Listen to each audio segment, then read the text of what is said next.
dans C'est qu'à propos, les podcasts du CECA. Un nouveau format pour vous accompagner dans vos pratiques professionnelles au quotidien. Le thème de ce podcast est « Évaluer l'ETP avec les usagers ». Un numéro écrit et conçu par Anouk Partenay pour le CECA. Bonne écoute. Bonjour à tous. Nous vous proposons un podcast ciblé sur l'éducation thérapeutique du patient. ETP pour faire court. Et plus précisément, répondant au cœur de travail du CECA, l'évaluation. Ah, quel bonheur de vous parler de ce sujet. L'évaluation en ETP, si vous écoutez, c'est sûrement que vous avez déjà entendu ces mots. Alors, jouons à l'entonnoir. Nous n'allons pas parler d'évaluation en ETP, car vous en connaissez peut-être déjà un rayon. Nous allons vous parler d'évaluation avec les usagers, voire même, nous allons vous parler d'outils d'évaluation avec les usagers. Mais comme je ne peux pas parler d'outils sans vous faire un petit récap, commençons par le début. Pas le Big Bang, mais bel et bien un bref état des lieux des moments d'évaluation dans lesquels sont intégrés les usagers. En 2007, la HAS vous proposait une frise présentant la démarche éducative en ETP. Eh bien, vous y retrouvez tous les moments d'évaluation avec les usagers. Bah oui, puisque vous y retrouvez toutes les étapes de l'éducation thérapeutique du patient. Quoi ? Allez-vous me dire. Ça signifie que les usagers peuvent évaluer à tout moment ? Et moi de vous répondre. Ben oui. Bon, premier moment. Le diagnostic éducatif ou bilan éducatif partagé, comme vous voulez, tant que l'usager y est le principal protagoniste. En effet, c'est tout de même le moment où vous allez échanger sur son environnement, ses ressources, difficultés, besoins, projets, etc., etc.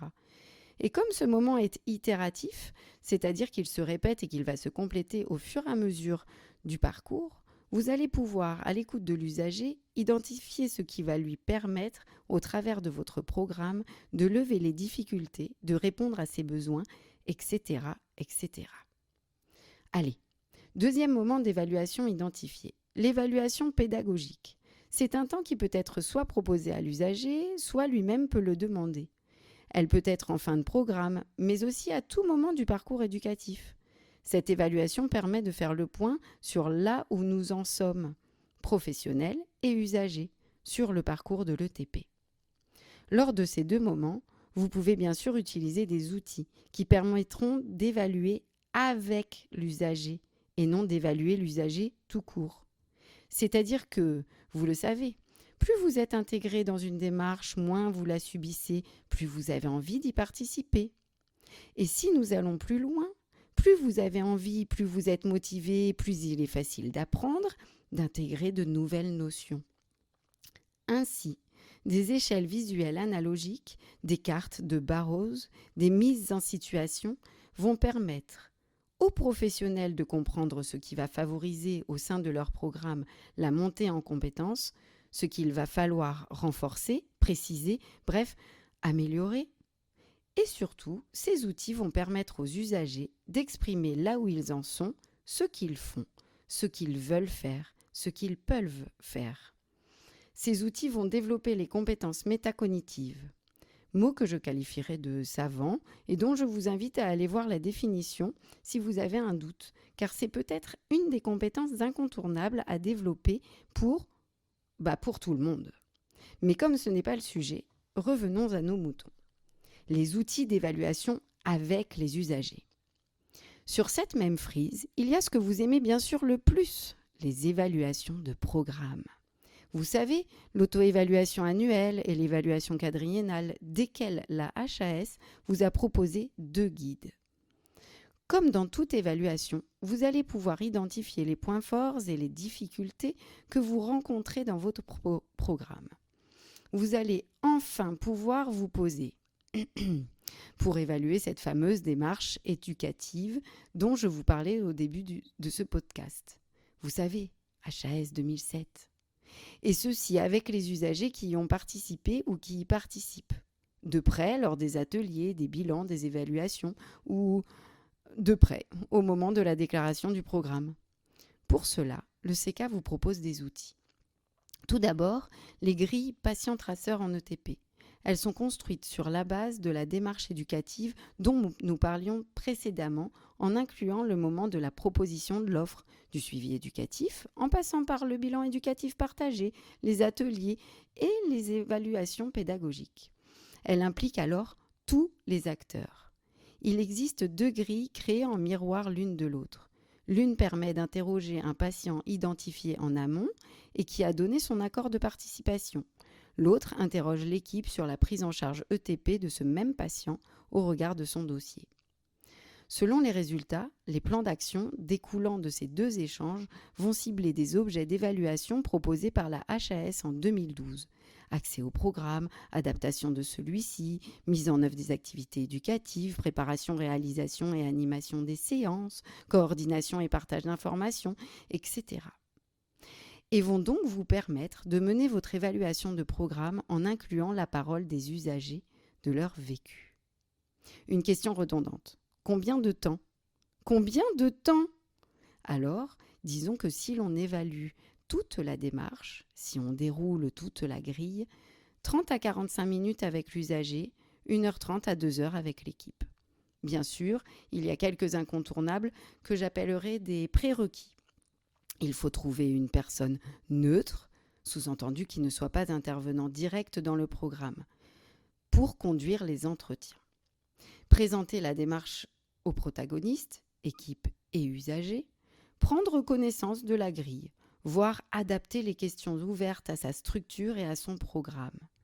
Bref, s'approprier un outil, quoi. Lors de ces évaluations, la HAS vous propose, entre autres, de vous poser la question « Tiens, quels sont donc les effets de mon programme sur les bénéficiaires ?» C'est alors que vous pouvez aller explorer ces effets de 3 points de vue. Celui des bénéficiaires, bien sûr, celui de l'équipe et celui des autres professionnels du parcours. Pour les 2 premiers points de vue, le CECA a animé un groupe de travail en vue de construire un outil qui permette, de façon collective et ludique, d'aller les investiguer. Cet outil s'appelle O2E, outil d'évaluation des effets. C'est un jeu de plateau avec plusieurs types de cartes. Des cartes effets qui reprennent tous les effets potentiels d'un programme de TP proposé dans le guide de la HAS 2014. Exemple, estime de soi, capacité à donner son avis, expression des besoins, etc. Je ne vous les liste pas, il y en a une 30aine. Des cartes explication des effets qui vous permettront de comprendre ce qui, dans votre programme, a permis d'atteindre l'effet.